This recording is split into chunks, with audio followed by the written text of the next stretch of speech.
Dana Carvey was a dominant figure in comedy in the 80s and 90s. From 86 to 93, he served as a major part of SNL and was known for his recurring roles like the Church Lady, Garth, and Hans from Hans and Franz. But at the peak of his career, he mysteriously vanished from the limelight. Join Facts Verse as we uncover why Dana Carvey left Hollywood for a simpler life. Family over fame. After leaving SNL in 1993, Carvey appeared in a series of films that he describes as terrible, including Trapped in Paradise alongside Nicolas Cage. He did not want to be separated from his two young kids, Dex, who was 2 at the time, and Tom, who was an infant. Before finally deciding on prioritizing his children over his career, he had a couple of occurrences that acted as a wake-up call. One such occurrence was during the production of Wayne's World 2 in '93. One of his sons approached him when he was sporting the distinctive long blonde wig that his character Garth played and said, "Daddy, no funny hair," before breaking down in tears. Another wake-up call was when he had his kid with him on the set of Trapped in Paradise.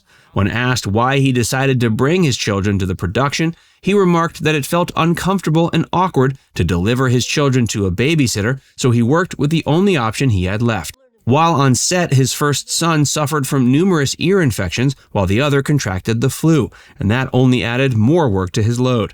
During production, he only enjoyed short periods of sleep so he could try to keep his youngest son amused in the basement by dragging him around in a cart. The two occurrences served as Carvey's wake-up calls to devote his whole attention to his family. And in response to that, he relocated his wife and children to a small village in Northern California, where he claimed to have never had to lock their house. Who are both now in their 20s, are following their father's footsteps by pursuing comedic careers.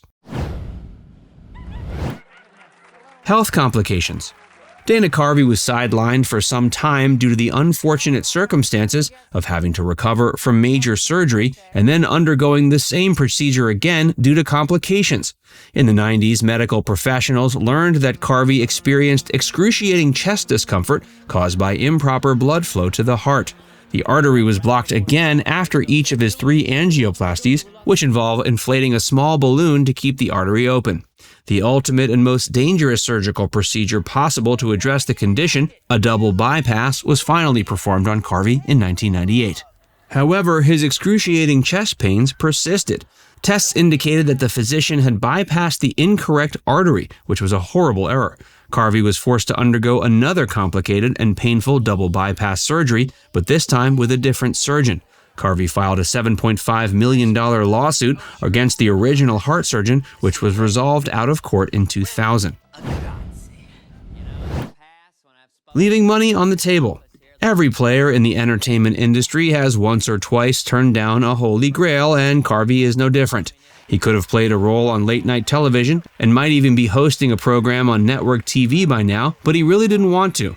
After 30 years of The Tonight Show, Johnny Carson decided to leave the show in the early 90s, and Jay Leno was hired to take over. Carson's decision left David Letterman, the host of Late Night, so incensed that he left Late Night vacant and went to CBS to compete with The Tonight Show.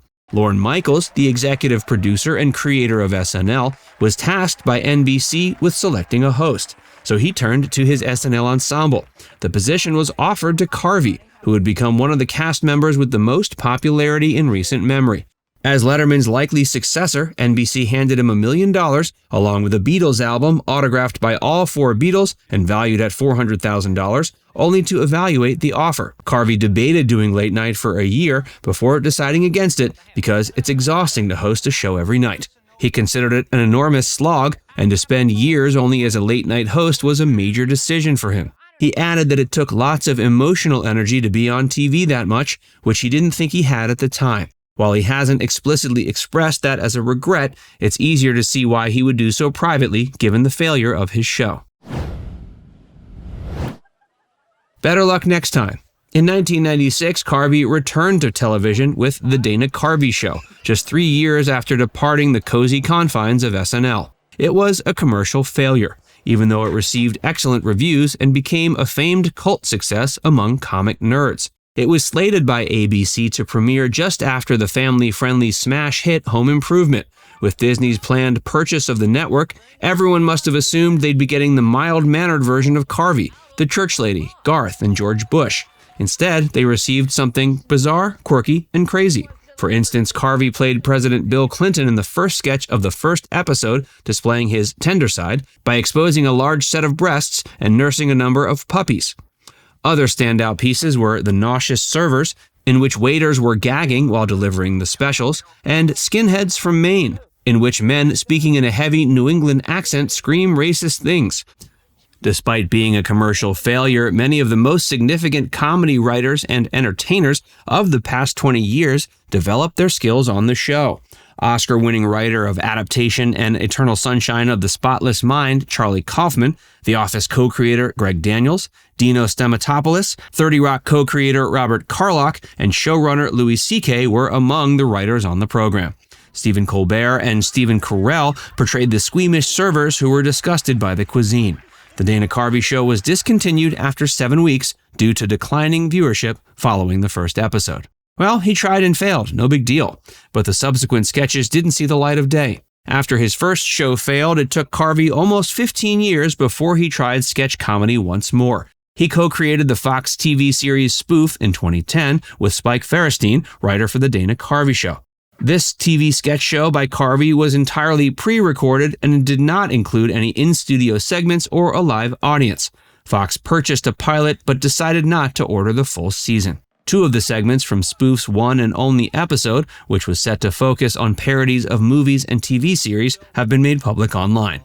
The first, Weird Island, is a Lost parody, and the second, Charles Darwin, A Game of Shadows, is an action film in the Sherlock Holmes tradition. Comeback. He has returned to stand-up and primarily does voice work. He returned in 2002 with movies like The Master of Disguise, but after that he disappeared until 2010. He provided the voices for several TV series, including The Secret Life of Pets and its follow-up, Hotel Transylvania 2, Rick and Morty, and The Fairly Odd Parents. Regarding the latter film, Carvey commented it was an awesome experience to be in a really terrific animated picture franchise with its own identity. Surprisingly, Late Night wasn't the only gig he turned down. He humbly turned down Ratatouille and Madagascar. He claimed to have been busy with his kids.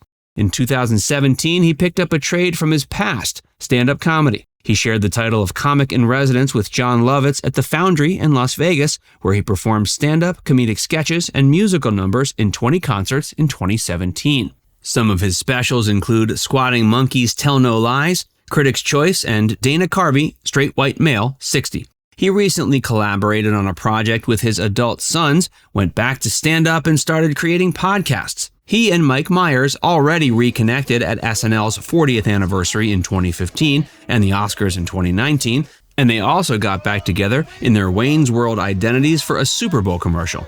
The Uber Eats commercial premiered during the Super Bowl, and even though it's not quite the reunion people would most likely want, it was nice to see Carvey and Myers back together. According to Carvey, portraying Garth was initially constricting, but after a while, it's become a part of him, like receiving a new pair of underwear.